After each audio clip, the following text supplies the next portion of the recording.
Okay. Doctor Sudhakar ಅವರು ಯೋಜನಾ ಸಚಿವರು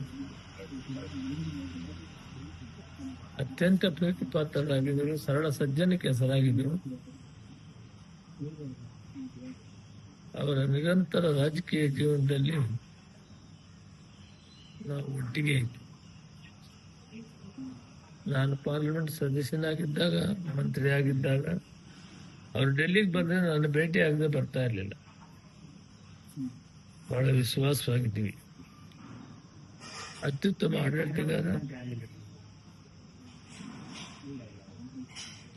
ಪಕ್ಷ ಕಟ್ಟುವುದರಲ್ಲಿ, ರಾಜಕೀಯವಾಗಿ ಕೆಲಸ ಮಾಡೋದ್ರಲ್ಲಿ, ಸಾರ್ವಜನಿಕರ ಕೆಲಸ ಮಾಡೋದ್ರಲ್ಲಿ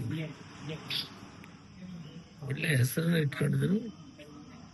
ಕಾರ್ಯಚತುರನಾಗಿ ಕೆಲಸ ಮಾಡ್ತಾ ಇದ್ದೆ. ನೋವಿನ ಸಂಗತಿ, ನಾನು ಹಾಸ್ಪಿಟ್ಲಲ್ಲಿ ಕೂಡ ಹೋಗಿ ಕ್ಷೇಮ ಸಮಾಚಾರ ವಿಚಾರಿಸಿ ಬಂದೆ. ಒಬ್ಬ ಉತ್ತಮ ಸ್ನೇಹಿತನನ್ನು ಕಳೆದುಕೊಂಡಿದ್ದೀನಿ. ಸಾರ್ವಜನಿಕರು ಕೂಡ ಬ್ಯಾಂಕ್, ಡಿಸಿಸಿ ಬ್ಯಾಂಕ್ ಸಾವಿರಾರು ಜನಕ್ಕೆ ಸಹಾಯ ಮಾಡಿದ್ದಾರೆ. ರೈತರಿಗೆ, ಬಡವರಿಗೆ, ಎಲ್ರಿಗೂ ಕಳ್ಕೊಂಡಿದ್ದೀವಿ. ಅತಿ ದುಃಖವಾದಂಥ ಸಂಗತಿ. ಈ ನೋವನ್ನು ಭರಿಸುವಂಥ ಶಕ್ತಿ ಇದೆ. ಆ ಭಗವಂತ ಆ ಕುಟುಂಬ ಕೊಡಲಿ ಅಂತೇಳಿ ಆತ್ಮಕ್ಕೆ ಚಿರಶಾಂತಿ ದೊರಕಲಿ ಅಂತ ದೇವರನ್ನು ಪ್ರಾರ್ಥನೆ ಮಾಡ್ತೀನಿ.